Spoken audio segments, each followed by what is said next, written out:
I'm Judy Muehlbauer, and I am a senior consultant at the Retirement Learning Center. Welcome to our regular segment on Case of the Week.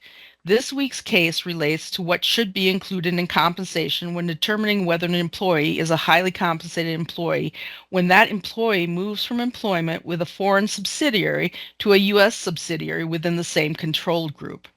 As a reminder, these are real-life cases drawn from calls to our consultants on the resource desk from financial professionals all over the country.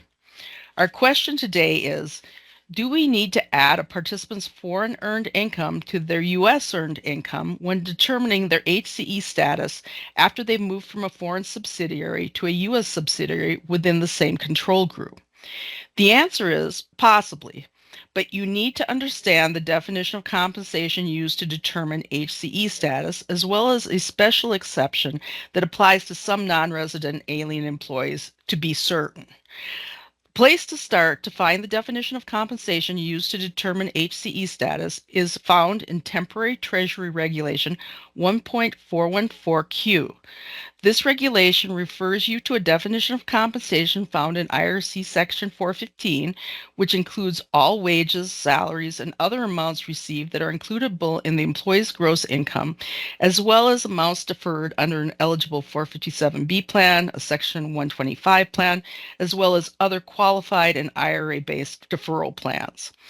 In addition, the definition of compensation found in IRC Section 415 includes all compensation paid by the employer. Since the employer in this case is a multinational company, which includes foreign companies in its control group, compensation from these foreign companies is not automatically excluded when determining HCE status.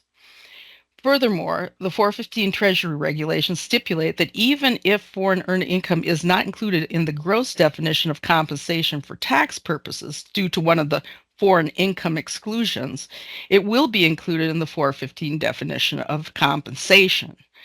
However, there is an exception to the general requirement to include foreign income in the determination of HCE status, which is found in the 415 regulations. This exception allows an employer to exclude compensation earned while a non-resident alien is not eligible for a U.S.-based plan, provided the non-resident alien has no U.S. source income for the year. To be eligible to use this exception, it must be applied uniformly to all similarly situated employees. In conclusion, if an employee working for a multinational company transfers to a U.S. company in that company's control group and has foreign source compensation and U.S. source compensation in the same year, a plan administrator will need to convert the value of the foreign compensation to dollars for the purposes of determining whether that employee should be treated as an HCE.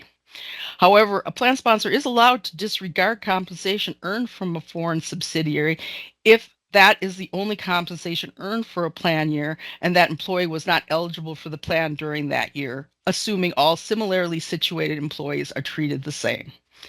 Because HCE status, based strictly on compensation, is determined on the basis of a look-back year, it's possible that a highly compensated foreign employee who transfers mid-year to a U.S. subsidiary will not be treated as an HCE their first year working for the U.S.-based subsidiary.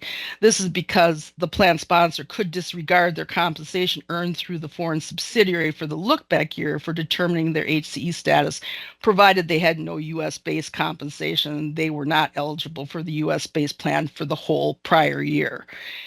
As a financial advisor who works with qualified plan sponsors, you can play a pivotal role in helping them with cases such as this. If you are looking for a more in-depth written version of this case, you can find it on our website at retirementlc.com. If you are looking for a more in-depth written version of this case, you can find it on our website at retirementlc.com.